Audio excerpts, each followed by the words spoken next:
Olá, colega fisioterapeuta, eu sou Augusto Cruz e eu estou aqui em mais um vídeo para auxiliá-lo a como se comportar e quais são as melhores formas de conduzir um equipamento de ventilação mecânica nesse momento de enfrentamento da Covid-19.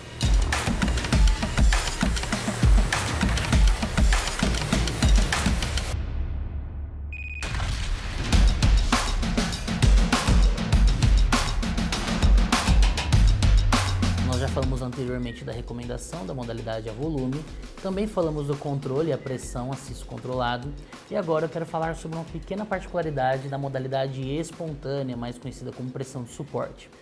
Os pacientes que já estão em fase de desmame ventilatório ou até mesmo ainda não estão iniciando essa fase, mas apresentam um drive ventilatório presente, ou seja, estímulos e ventilação espontânea com drive regular e cadente, podem utilizar o modo espontâneo, a pressão de suporte ventilatório, mais conhecida como PSV ou PS.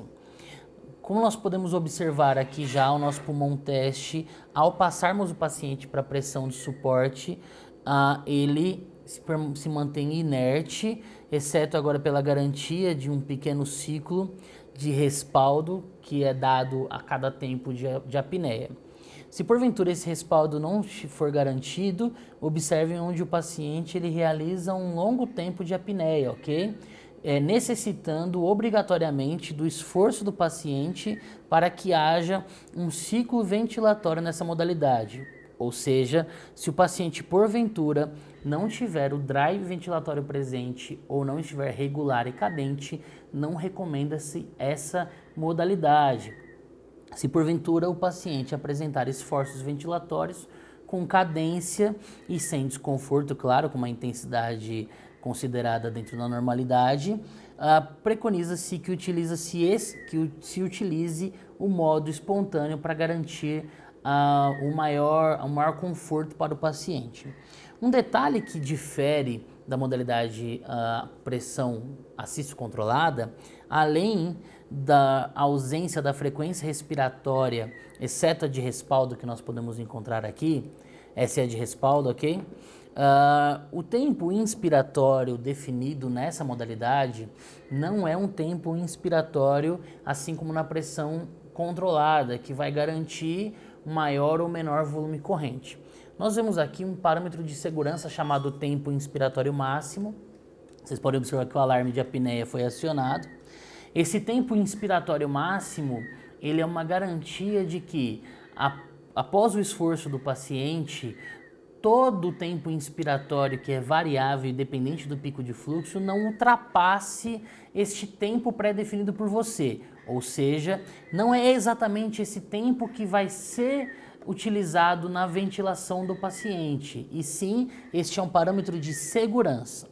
O tempo inspiratório de fato da modalidade espontânea, ele é dado através de uma sensibilidade expiratória, um trigger expiratório. Em alguns fabricantes vocês encontram como Essence ou corte do pico de fluxo, que utiliza um percentual restante para que o fluxo inspiratório chegue a zero.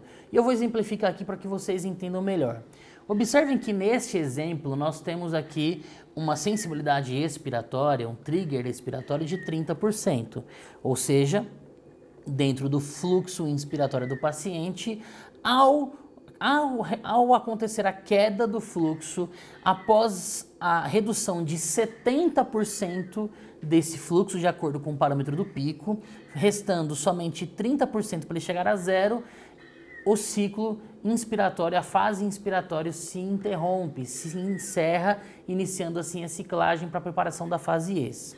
Se porventura eu aumento este valor, observem neste exemplo no gráfico como o tempo inspiratório vai se reduzindo, ou seja, na definição aqui dos 60%, significa que após o pico de fluxo e a redução do mesmo, de 40%, restando 60% para zerar, a fase inspiratória se encerra, acontecendo a ciclagem para a preparação da fase expiratória.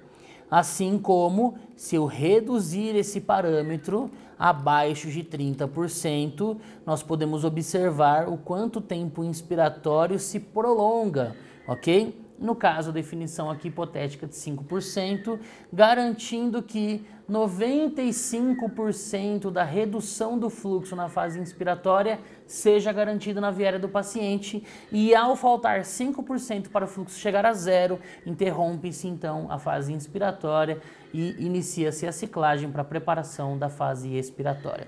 Essa é a única particularidade um pouco mais complexa da modalidade, que vai ter o mesmo impacto do que o tempo inspiratório na modalidade pressórica, mas que precisa ser definido e utilizado dessa maneira, porque nós estamos trabalhando agora um paciente com esforço ventilatório vigente, que pode aumentar ou diminuir o gradiente de acordo com o trabalho da respiração, gerando assim diferentes fluxos e diferentes necessidades de tempos inspiratórios. Então, essa é a peculiaridade da modalidade espontânea pressão de suporte. Muito obrigado.